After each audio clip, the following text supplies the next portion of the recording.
What is the juxtaposition, Tzvi? The connection between the end of Parshas Baloska and the beginning of Parshas Shelach. So Rashi says, the beginning of the Parsha talks about the sin of the spies. And that is next to the end of last week's Parsha, which talks about Miriam speaking Lashon Hara about Moshe Rabbeinu. So there was a taina, there was a complaint against the Meraglim that they saw what happened to Miriam when she spoke Lashon Hara, and they didn't take Musar, they didn't take a lesson not to do what she did, and they spoke bad about Eretz Yisrael. So the question is that I don't understand. Miriam spoke about a person, not just a person, Moshe Rabbeinu, one of the greatest Jews that ever lived. The Meraglim, Tzvi, what did they speak about? Did they speak about a person? Land. They spoke about a land. Not just that. Rashi tells us at the end of Parshas Yisro that we're supposed to learn how to Kal V'chomer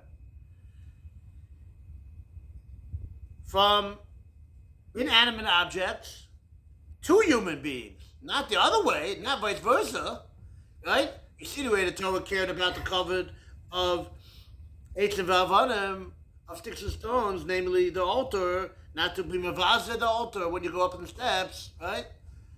Altar doesn't need to see things that it doesn't need to see. So on the contrary, how much you have to care about the people? Well, you don't go from Chomer to Kal. It's called a Kal V'chomer. It's not called a Chomer Kal. What's going on? Dr. Ostrov, sir. Once you see that name, you're already excited. At least I am. Ostrov says about Moshe Rabbeinu that Moshe Rabbeinu was extremely humble. Moshe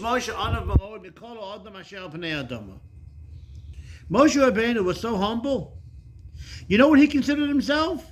He considered himself like Eitzim V'Avanim. He considered himself like he was sticks and stones. Maybe you could put it into the pasuk. A Panei Adama. He considered himself Panei Adama. He considered himself like he was part of the ground. He was so humble, he didn't even consider himself anything special. That's why the pasuk says, you know who heard the Lashon Hara? Vayishma Hashem.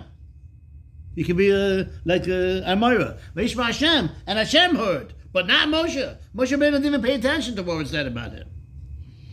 About such a person, says the Hasraf, sir, it's not a kasha. About such a person, like Moshe Rabbeinu, who in his mind, in his heart, he felt that he had a din, Eitzim V'Avadim, Lishitasa. According to the way Moshe Rabbeinu and Anivas, talking wasn't a kasha, because we're talking about Eitzim V'Avadim, and you're talking about Eitzim V'Avadim. Beautiful shot from the Ostrov, sir. I get in Shabbos.